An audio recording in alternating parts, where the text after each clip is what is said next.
정말 마지막 시간까지 주님 우리에게 또 이렇게 귀하게 하나님의 말씀을 배우고 알아가게 하시니 감사합니다. 마지막 시간으로 저희들이 섬김에 대해서 주님 우리가 또한 공부를 합니다. 어떤 것이 섬김인지 더욱더 우리가 예수님을 믿는 사람으로서 아름다운 섬김을 하면서 하나님께 복을 받는 주님 그러한 자리에 있도록 함께하여 주옵소서. 예수님의 이름으로 기도합니다. 아멘. 교회와 성도를 섬길 때 어떤 특권이 주어지는가? 근데 이 부분은 이제 섬김이다 보니까 약간 행위적인 거를 말하고 있어요. 그죠? 그래서 구약시대 때는 뭐 찬양이나 또 이런 것들로 섬김을 하였다. 그러니까 섬김을 했을 때 다른 그런 직분까지도 맡겨주었다. 그리고 신학시대 때도 이 목숨을 정말 내어놓고까지, 그죠? 에바브로 디도가 이렇게까지 종을 섬겼고 또 교회를 섬겼고 그런 일을 했더니 이렇게 또 하나님의 그 분율하심으로 회복되게 되고 이런 일들이 있었다. 그런 얘기를 나누었습니다. 그러면 교회와 성도를 또한 섬길 때 우리에게 어떤 특권이 주어지는지 또 살펴봅니다. 요셉이 주인을 잘 섬길 때 어떤 특권을 얻었습니까? 창세기 39장 4절. 요셉이 그의 주인에게 은혜를 입어 섬기매 그가 요셉을 가정총무로 삼고 자기의 소유를 다 그의 손에 위탁하니. 네, 요셉을 가정총무로 삼았죠. 그러니까 집의 전반적인 것을 다 관리할 수 있는, 네, 말하자면 뭐 집사장이라고 부를 수도 있고, 굉장히 이분이 요셉이 성실했고 정직하였대요. 그래서 가정총무로 이렇게 삼았지만 결국은 이 누구예요? 주인이 누구였죠? 보디발도 하나님의 어쨌거나 요셉을 키우기 위한 하나님 섭리 가운데 이 보디발도 하나님이 움직이신 거예요. 네, 그래서 그렇게 됐다. 그래서 요셉을 통해서 복을 받게 되자 그 주인은 요셉에게 어떻게 더 했는가? 예, 6절에 보니까 주인이 그의 소유를 다 요셉의 손에 위탁하고 자기가 먹는 음식 외에는 간섭하지 아니하였더라. 요셉은 용모가 빼어나고 아름다웠더라. 네, 모든 것을 다 맡겼다라고 합니다. 이것은 우리에게 무엇을 보여주고 있는가? 우리도 교회를 잘 섬길 때 교회가 복을 받게 되고, 그리고 교회가 복을 받으면 그를 통해서 복 받는 교회는 또 그분을 신임하고 더 잘하니까 더 큰 일을 또 맡기게 되고, 그렇게 되면서 더욱 이제 그 교회와 그 모든 것들이 다 풍족하게 이루어진다라는 그런 말씀을 하는 거예요. 그래서 청종하여 21번에 청종하여 잘 섬기는 자는 무엇이 주어지는가? 욥기서예요. 욥기서 36장 11절. 네. 10절부터 보면은 그들의 귀를 열어 교훈을 듣게 하시며 명하여 죄악에서 돌이키게 하시나니 만일 그들이 순종하여 섬기면 형통한 날을 보내며 즐거운 해를 지낼 것이요. 이게 누가 한 말이에요? 그 엘리후라는 사람이 이 세 친구들에게 한 말이잖아요. 어떻게 보면 이제 엘리후는 지식적인 면으로 맞는 말이긴 해요. 이 쭉 나열한 것이 맞는 말이긴 하지만 대부분은 맞는 말이지만 결코 이것도 이제 이 말한 것이 온전한 것은 아니죠. 근데 이제 여기서 말하고 싶은 것은 이렇게 순종하면서 섬길 때는 형통한 날이 될 것이고 즐거운 해를 지낼 것이다. 그 말을 하고 싶어서 이 말씀을 인용한 거예요. 네, 그래서 뭐 엘리후가 그러면 바른 말을 하였는가? 뭐 이렇게 이제 생각하실까봐 얘기한 거고. 네, 이스라엘이 바벨론에 포로되어 갔을 때 이스라엘 백성들은 바벨론 왕에게 어떻게 하라고 했으며 그렇게 원수의 나라의 왕을 섬길 때 어떻게 된다라고 했는가? 왕하 25장 24절 보니까 그달리아가 이제 그때 당시 유다 지도자였죠. 그달리아가 그들과 그를 따르는 군사들에게 맹세하여 이르되 너희는 갈대아인을 섬기기를 두려워하지 말고 이 땅에 살면서 바벨론 왕을 섬기라. 그리하면 너희가 평안하리라. 이렇게 말을 하잖아요. 이 땅에서 우리가 살면서 물론 포로로 잡혀왔지만 바벨론 왕을 섬겨라. 그리할 때 우리에게 평안이 온다. 이렇게 말을 한 건데 사실상 이제 그 사회적으로 보면 아무래도 이 강대국이니까 뭐 잘못해서 여기서 뭐 수사를 하면 어떡할 것이야. 그렇다는 얘기고 종교적으로 볼 때는 어때요? 어차피 너희들이 바벨론을 통하여서 바벨론에게 그 포로된 것이 아까 설계에도 나왔지만 사실 저도 잘 몰랐는데 히스기야가 그 교만으로 생겨서 이사야가 예언을 한 거예요.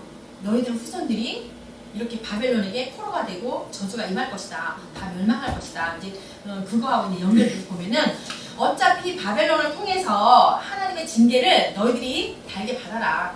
그러면서 그 안에서 이제 그렇게 섬겨라 그런 말씀을 한 거죠. 그래서 하나님의 또 섭리가 여기 있는 거예요. 이스라엘 백성들에게 남은 자들을 또 보존하기 위해서 하나님의 섭리하심이 그 안에 있는 거예요. 네. 이렇게 하나님은 이스라엘이 포로로 잡혀갔을 때 적군의 나라를 잘 섬기고 또한 그 나라가 잘 되기를 위해서 기도하라고 하셨는데 그렇게 할 때 왕을 섬길 때 너희들 평안하겠다, 평안하리라 이렇게 말씀했는데 우리가 일반적으로 생각했을 때 어때요? 적군의 나라를 섬기고 적군의 나라를 위해서 기도할 수 있겠냐는 거지, 그죠? 그러나 섬김의 법칙에 따라서 보면은 원수라도 잘 섬길 때에 평안과 축복과 즐거움이 온다는 것을 이 장면에서 보여주고 있는 겁니다. 네, 이스라엘은 종이 주인을 잘 섬기다가 떠날 때는 어떻게 하라고 했는가? 이거는 이제 신명기 말씀이 있어요. 신명기 15장에 12절과 18절 꽤 깁니다. 내 동저 히브리 남자나 히브리 여자나 내게 팔렸다 하자. 만일 6해 동안 너를 섬겼거든 7째 해에 너는 그를 놓아 자유롭게 할 것이고 그를 놓아 자유하게 할 때에는 빈손으로 가게 하지 말고 내 양 무리 중에서와 타작마당에서와 포도주 틀에서 그에게 후히 줄지니 곧 내 하나님 여호와께서 내게 복을 주신 대로 그에게 줄지니라. 너는 애굽 땅에서 종되었던 것과 내 하나님 여호와께서 너를 속량하셨음을 기억하라. 그것으로 말미암아 내가 오늘 이같이 내게 명령하노라. 종이 만일 너와 내 집을 사랑함으로 너와 동거하기를 좋게 여겨 내게 향하여 내가 주인을 떠나지 아니하겠노라 하거든 손곳을 가져다가 그의 귀를 문에 대고 뚫어라. 그리하면 그가 영구히 내 종이 되리라. 내 여종에게도 그같이 할지니라. 그가 6해 동안에 푼푼의 삭색 배나 받을 만큼 너를 섬겼거든 너는 그를 놓아 자유하게 하기를 어렵게 여기지 말라. 그리하면 내 하나님 여호와께서 내 범사에게 복을 주시리라. 네, 그 종이 주인을 잘 섬겼다가 떠날 때는 어떻게 하래요? 7째 되던 해에 그를 놓아줘라 이렇게 말을 한 거죠. 그렇게 될 때 하나님께서 너에게 다시 복을 줄 것이다 그런 말씀을 하는 거예요. 근데 또 여러 가지 뭐 내용도 나오네요, 그죠? 내가 주인을 다시 섬기겠습니다 이렇게 말을 하면은 그 귀를 뚫어가지고 그렇게 하기도 한다고 하네요. 네, 하나님을 잘 섬기는 이스라엘을 섬기지 않는 이방인들은 어떻게 되는가? 이사야서 60장 12절. 네, 너를 섬기지 아니하는 백성과 나라는 파멸하리니 그 백성들은 반드시 진멸되리라. 네, 파멸과 진멸이에요. 네. 하나님을 잘 섬기는 이스라엘을 섬기지 않는 이방인들에게는 이렇게 한다라고 이사야 말씀에 나와 있습니다. 네, 우리 지금 현재도 마찬가지로 하나님의 종들을 잘 섬기는 자와 성도들을 잘 섬기는 자는 그로 인해서 복을 받을 수 있지만 잘 섬기지 않을 때는 이렇다라는 얘기를 하는 거예요. 네, 약간 이제 이 부분은 섬김이다 보니까 행동 이런 쪽으로 말하다 보니까 이렇게 말한 겁니다. 그래서 다윗은 자기의 왕을 어떻게 섬겼는가? 어땠어요? 그 사울이 막 죽이려고 했을 때도 우리도 알잖아요. 그는 여호와가 기름 받은 자이기 때문에 내가 그리 할 수 없다 이 말을 하지 않습니까? 그래서 사울을 해야지 못했다라고 그렇게 말씀을 해요. 사무엘상에. 네, 사무엘도 주인이 엘리 제사장을 잘 섬겼으며 엘리사도 마찬가지로 엘리야를 잘 섬겼어요. 그러니까 목회자들을 잘 섬기고 상관이나 상급자들 또 성도를 또 교회를 교사들을 잘 섬겨야 된다는 거예요. 그리할 때 이 땅 가운데 평안과 즐거움과 축복이 따른다는 거죠. 잘 서로 잘 섬겨라 이 말씀을 하는 거예요. 그래서 암송 구절을 보면은 로마서 15장 25장 25절에서 26절. 그러나 이제는 내가 성도를 섬기는 일로 예루살렘에 가노니 이는 마게도냐와 아가야 사람들이 예루살렘 성도 중 가난한 자들을 위해서 기쁘게 얼마를 연보하였습니다. 그러니까 성도 중에서 가난한 자를 위해서 기쁘게 섬겨라. 가난한 자들을 섬겨라 기쁘게. 가난한 자 하니까 누가복음이 생각나네요, 그죠? 거기는 유독 더 많았죠.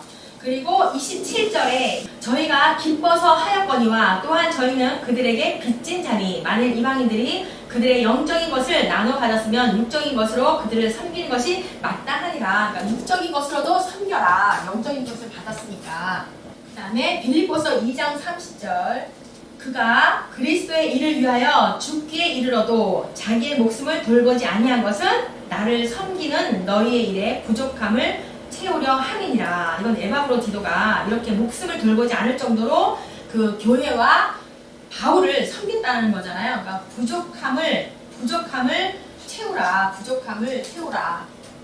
그 다음에 히브리서 6장 10절 하나님은 불의하지 아니하사 너희 행위와 그의 이름을 위하여 나타낸 사랑으로 이미 성도를 섬긴 것과 이제도 섬기고 있는 것을 잊어버리지 아니하시느니라. 그러니까 섬김을 잊어버리지 아니하신다. 이렇게 4개예요. 섬김에 대해서 12과 갈게요. 허물과 죄. 12가 허물과 죄. 에베소서 2장 1절입니다. 그는 허물과 죄로 죽었던 너희를 살리셨도다. 거기서 그가 당연히 예수 그리스도죠. 너희의 허물과 죄로 죽었던 너희를 살리셨다. 그러면 우리의 죄가 두 가지라는 말이거든요. 하나는 원죄고 두 번째는 자범죄. 그죠? 원죄와 자범죄. 우리가 저기 일본에서 그 죄에 대하여 의에 대해서 그거 할 때 아마 많이 했어요. 그죠? 그래서 많은 사람들은 아담으로부터 온 유전적인 죄에 대하여는 별 생각을 하지 않아요. 왜냐하면 그 원죄에 대해서 잘 생각하지 않아요. 일반적인 사람들은 그냥 내가 일상에서 내가 짓는 이런 자범죄, 내가 태어나서 짓는 죄, 그 자범죄에 대해서만 심각하게 생각한다는 거예요. 그죠? 근데 우리는 아니죠. 원죄가 중요하잖아요. 더 큰 문제는 아담으로부터 온 원죄가 더 중요한 거죠. 그러면 오늘 이 문제를 가지고 우리가 성경 구절을 찾아가면서 할 건데, 본문에서는 죄를 뭐라고 말했어요? 에베소서 2장 1절에는 너희의 허물과 죄라고 그랬거든요. 그러니까 허물과 죄예요. 하나는 허물이고 하나는 죄인데, 허물은 무엇을 말하는 것이고 죄는 무엇을 말하는 걸까? 허물은 에베소서 2장 1절에는 너희의 허물과 죄로 죽었던 너희를 살려줬다 라고 말을 하는데, 그러면 허물은 뭘 말하는 거고 죄는 무엇을 말하는 걸까? 허물은 유전죄로 보기 때문에 원죄라고 봅니다. 원죄. 그러면 죄는 현재 진행형이기 때문에 자범죄라고 할 수가 있습니다. 자범죄. 그러면 우리가 성경을 들어가서 이제 볼 거예요. 그러면 아기가 태어났어요. 아기가 태어났는데 웅개하고 태어났잖아. 그러면 죄를 하나도 짓지 않은 상태잖아요. 죄인일까요? 의인일까요? 죄인이에요. 그죠? 유전적으로. 우리는 원죄가 더 중요하다고 그랬어요. 자범죄가 중요하지 않고, 중요하지 않다는 건 아니지만 더 중요한 게 원죄라는 거예요. 그러면 죄인이라면은 죄를 짓지 않았는데도 왜 죄인일까? 시편 51편에 5절에 보니까 내가 죄악 중에서 출생하였으니, 그죠? 어머니가 죄 중에서 나를 잉태하였나이다. 네. 뭐예요? 그러니까 모친이 죄 중에서 잉태하기 때문에 당연히 유전죄가 있기 때문에 그렇다는 얘기예요. 그러면 여기에서 우리 일과에서도 배웠어요. 한번 칼빈과 알미니안주의에서 어떻게 생각을 하고 있는가 우리가 배웠어요. 달라요. 이 두 의견이 어떤 거를 얘기를 하는가. 우리는 당연히 개혁사상 칼빈주의를 우리는 따라요. 그럼 칼빈은 어떤 거예요? 예수님의 십자가 사건으로 원죄와 자범죄를 다 해결했다. 잘 생각하시는 거. 이걸 다 막 무사 통과네 이게 아니라 예수님의 그 한 분의 십자가 사건으로 원죄와 자범죄는 다 해결이 됐다라고 보는 게 칼빈주의고, 알미니아는 죄인이 아니라는 거예요. 죄인이 아니고 예수님의 그 십자가 상에서는 원죄만 해결됐다.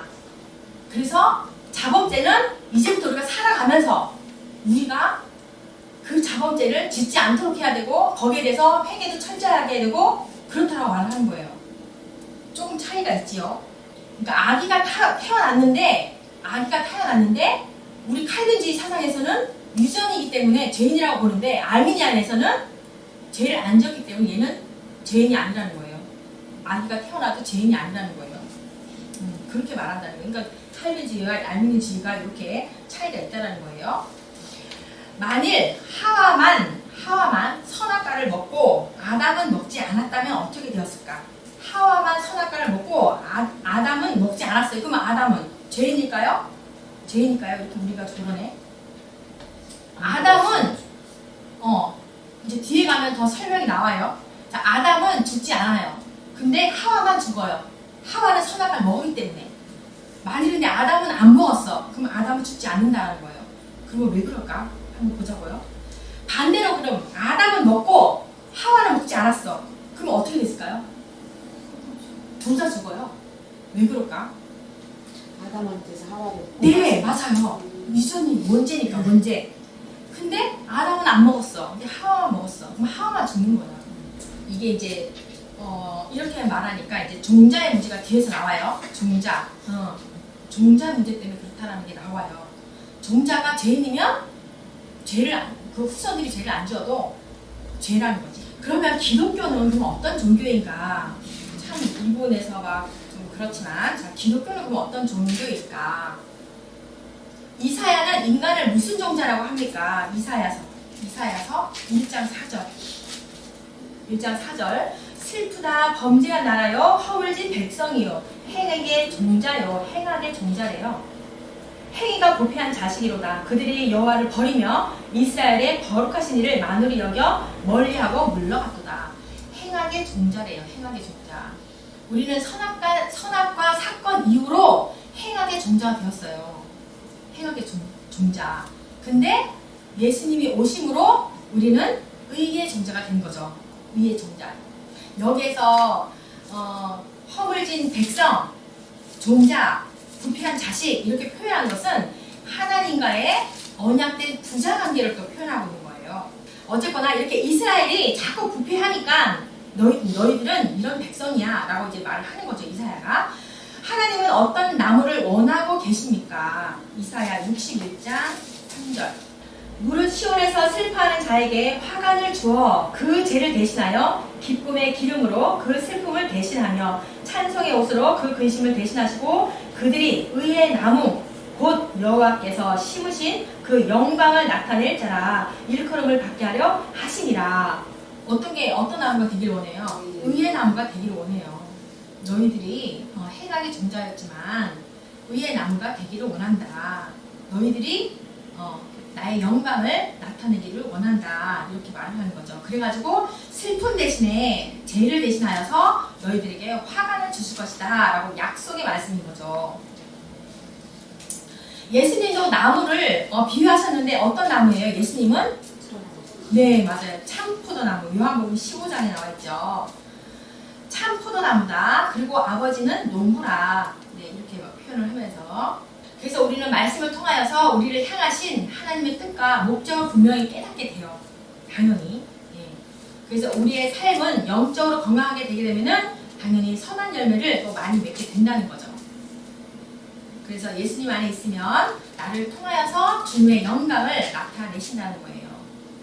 어떻게 할 때, 자, 뒤로 또 가면 또 나와요.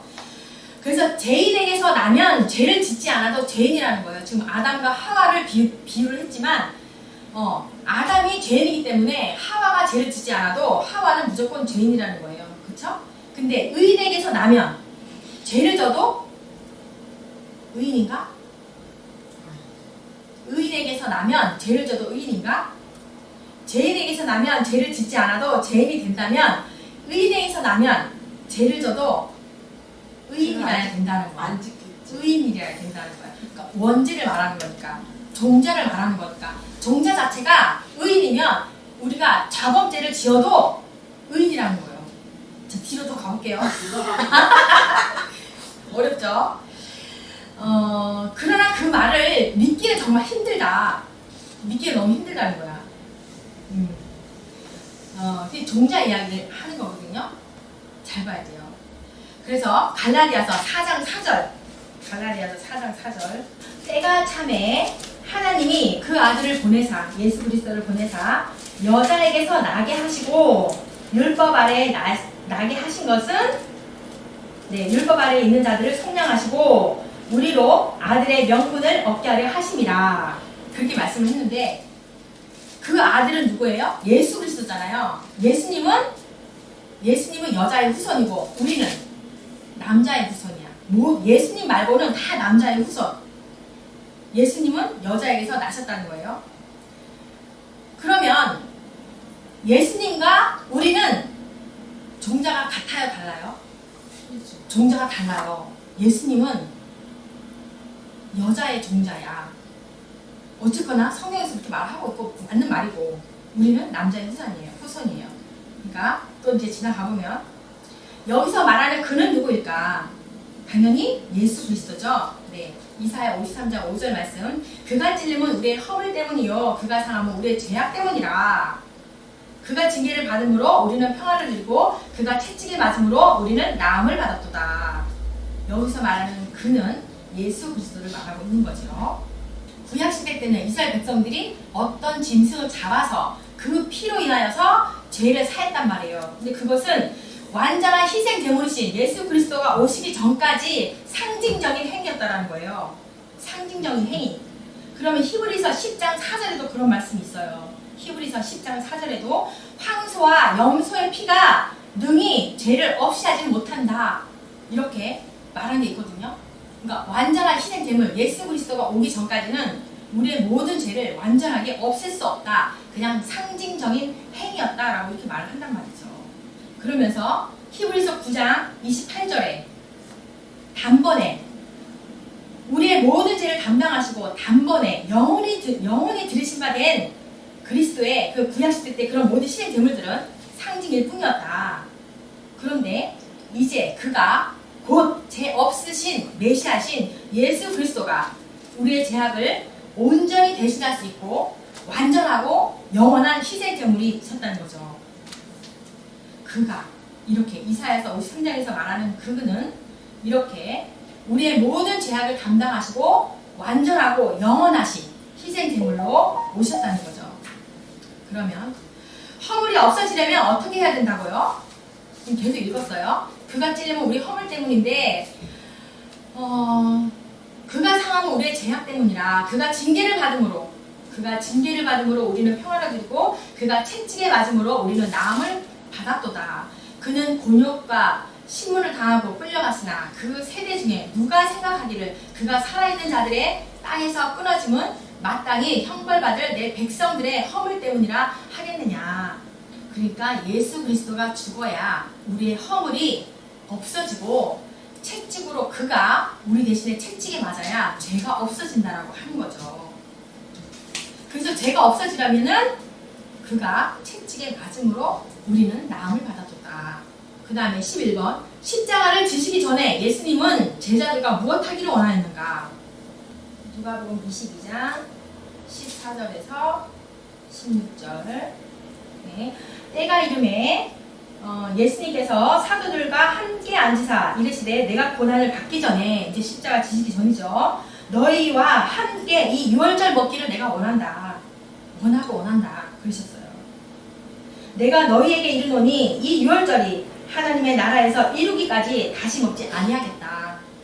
이 유월절 먹기를 내가 원한다. 이렇게 말씀을 하시잖아요. 첫 유월절이 언제였어요? 출애굽 해갖고 와서 하기 전이었죠. 그 이제 탈출하기 전에 출애굽기서 12장 1절에서 14절에 나와 있어요. 첫 유월절을 이렇게 보냈죠. 출애굽기서 12장 1절에서 14절. 그래서 처음 유월절이 BC 1446년 첫 유월절이 이제 시작을 했죠. 출애굽기서를 잠깐 보면 이제 우리가 출애굽기로 우리가 또 화요일날 배우면서 이제 나오긴 하는데요. 출애굽기 12장 보면은 1절에서 14절까지의 그런 너희들은 이 절기를 영원히 대대로 지켜라 이러면서 첫 유월절을 주시면서 그러니까 그거예요. 흠없는 어린 양을 그러니까 그 사이에 있네요. 그러니까 12장 1절에서 14절 사이에 있어요. 그러니까 너희 어린 양은 흠없고 1년 된 수컷으로 하되 양이나 염소로 취하고 열 나흘 날까지 간직하였다가 그러니까 14일까지 간직하였다가 해질 때에 그 양을 잡아라. 그리고 그 피를 그 양 좌우에 문설주와 임방에 바르라. 이렇게 있잖아요. 그래서 1월 14일이 되는 거예요. 14일. 처음 유월절 시작이. 그래서 만찬 후에 예수님은 어디에서 무엇하러 가셨는가? 마태복음 26장 26절. 이에 예수께서 제자들과 함께 겟세마네로 하는 곳에 이르러 제자들에게 이르되 내가 저기 가서 기도할 동안에 너희는 여기 앉아있으라. 네. 만찬 후에 예수님은 겟세마네 동산에 가셔서 기도하러 가셨어요. 기도하러. 그리고 예수님은 베드로, 요한, 야곱에게 무엇을 하라고 하셨습니까? 37절에서 38절. 베드로와 세베대의 두 아들을 데리고 가실새 고민하고 슬퍼하사 이에 말씀하시되 내 마음이 매우 고민하여 죽게 되었으니 너희는 여기 머물러 나와 함께 깨어있으라 하시고, 그래서 너희는 여기 머물러 나와 함께 좀 깨어있어라 이렇게 이제 말씀하신 거죠. 그래서 첫 번째 기도가 끝난 후에 예수님은 제자들에게 무엇하라고 했습니까? 40절에 제자들에게 오사 자는 것을 보시고 베드로에게 말씀하시되 너희가 나와 함께 한 시간도 이렇게 깨어있을 수 없더냐?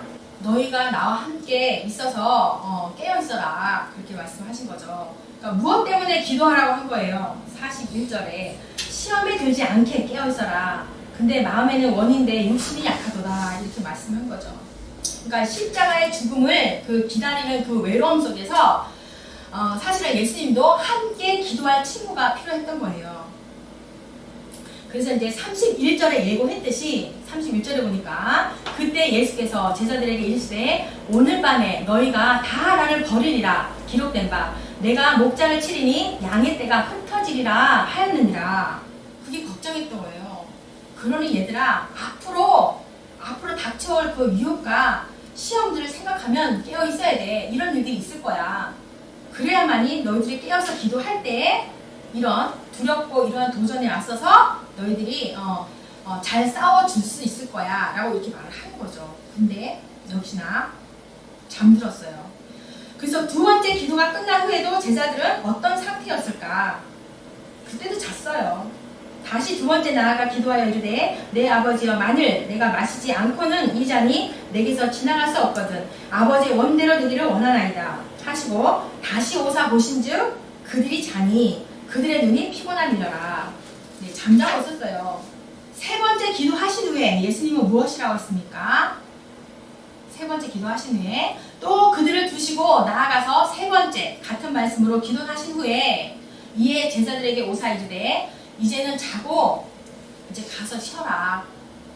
보라 때가 가까이 왔으니 인자가 죄인의 손에 팔리느니라. 이렇게 예수님이 말씀하는 거죠. 그랬더니 겟세마네 동산에서 기도가 끝난 후에 누구들의 손에 예수님이 잡혀갔습니까? 네, 대제사장들과 백성의 장로들 그리고 이제 요한복음에 보면은 뭐 군대와 천부장, 유대인의 아랫사람들 다 이렇게 나와 있어요. 예수님이 잡히니까 예수님의 제자들은 어떻게 했어요? 다 예수님을 버리고 도망갔어요. 근데 예수님이 뭐라고 해요? 그러나 이렇게 된 것은 다 선지자들의 글을 이루기 위함이다 라고 이렇게 말을 합니다. 꼭 해야만 되는 거죠. 그러니까 너희들은 55절에 보니까 그런 말 있잖아요. 너희는 내가 성전에서 내가 말씀을 가르칠 때는 나를 잡지 아니하더니 그러니까 이렇게 된 것은 선지자들의 글을 이루기 위함이야. 이렇게 말씀하는 거예요. 그래서 예수님을 잡은 후에 누구에게 끌고 갔어요? 마태복음에 보니까 대제사장 가이바에게 갔더니 라고 나오죠. 근데 요한복음에는 이에 군대와 천부장과 유대인의 아랫사람들이 예수를 잡아 결박하여 먼저 안나스에게로 끌고 가니 네, 안나스는 가야바의 장인이라. 그래서 먼저는 이제 안나스에게 갔고 후에는 가야바에게로 갔습니다. 그러니까 가야바가 안나스의 사위죠. 근데 현재는 가야바가 대제사장이었어요. 근데 이제 안나스에게 먼저 데려갔던 것은 그 정치권에서 물러났지만 굉장히 그때 당시도 이 사람이 그런 막강한 영향력이 있었기 때문에 이 대사장들이 예수님을 잡아서 먼저 안나스에게 끌고 갔다는 거예요. 잡혀간 예수님을 누가 어디로 넘겼는가? 네. 장로들, 서기관들 모두가 의논을 해가지고 예수님을 결박해서 빌라도에게 넘겨주었습니다. 우리가 뭐 알죠, 다. 그 다음에 또 어디로 보내졌어요? 헤롯에게로. 네. 그래서 헤롯에게 신문을 받고 다시 이제 또 빌라도에게 다시 왔죠. 그래서 다시 빌라도에게 와서 네, 사형 판결을 받습니다. 헤롯은 예수님을 보고 어떻게 했어요? 누가복음에 좀 그랬죠. 헤롯이 예수님을 보고 매우 기뻐하니 이는 그의 소문을 들었으므로 보고자 한지 오래였고 보고 싶었대요. 헤롯이 소문이 너무 많이 나니까. 그랬더니 또한 무엇이나 이적 행하심을 볼까 바라던 연고로 네, 기뻤다는 거죠. 좋아서 기뻤다는 게 아니라. 근데 아무 말도 대답하지 아니하니까 네, 대제사장들과 서기관들이 서서 힘써 고발하더라. 네. 그래서 신문한 후에 헤롯은 예수님을 어떻게 했는가? 헤롯이 이제 그랬잖아요. 11절에 보니까 헤롯이 그 군인들과 함께 예수를 업신여기며 희롱하고 빛난 옷을 입혀서 빌라도에게 도로 보내니. 네, 빛난 옷을 입혔대요. 그러니까 그때 당시에 고위관들이 입던 그런 옷이에요. 네, 그런 옷을 입혀서 빌라도에게 다시 보냈다라고 합니다. 예수님 때문에 헤롯과 빌라도는 어떤 사이가 됐어요? 친구가 됐어요. 처음에는 정치적으로 원수였거든요. 그때 이제 서로 예, 당일에 서로 친구가 된다 이렇게 말을 하네요. 그래서 빌라도는 예수님을 어떻게 했습니까? 네, 큰 소리로 사람들이 막 이제 못 박으시오 이제 막 그러잖아요. 그랬더니 그냥 그들의 말대로 그들이 구하는 대로 네, 언도하고 말로 선포했다는 거죠. 예수님을 십자가를 지고 골고다로 갈 때 뒤따르며 오는 자들에게 무엇이라고 했는가? 그쵸? 막 여인들이 막 울잖아요. 그럴 때 나를 위하여 울지 말고 너희와 너희 자녀를 위하여 울라 이렇게 말씀을 하잖아요. 이것은 이제 곧 마태복음 24장에도 나오는데요. AD 70년도에 디투스 장군에 의해서 예루살렘이 멸망합니다. 예수님이니까 당연히 이렇게 될 걸 아셨죠. 그러니까 그거에 대해서 나를 위해서 울지 말고 앞으로 이렇게 될 일에 대해서 너희들이 기도하며 울라 라고 말씀한 거죠. AD 70년도에 디투스 장군에 의해서 예루살렘이 멸망합니다. 네. 그 가운데 요하난 벤자키에가 그저 살아나죠. 3대 랍비 중에 요하난 벤자키에가 살아나가지고 네, 얌리아에서 랍비 학교를 만들고 네, 성경을 가르치게 합니다. 그래서 우리에게까지도 이렇게 성경이 잘 전해져 내려오는 거예요. 그리고 또 무엇을 위해서 울라는 거예요? 예수님을 죽인 그 대가로 받을 고통이 또 따르잖아요. 독일의 그 히틀러로부터 받은 고난을 위해서 뭐 많은 학자들이 그냥 이렇게 그것을 보고 있다라고 말씀하는 거예요.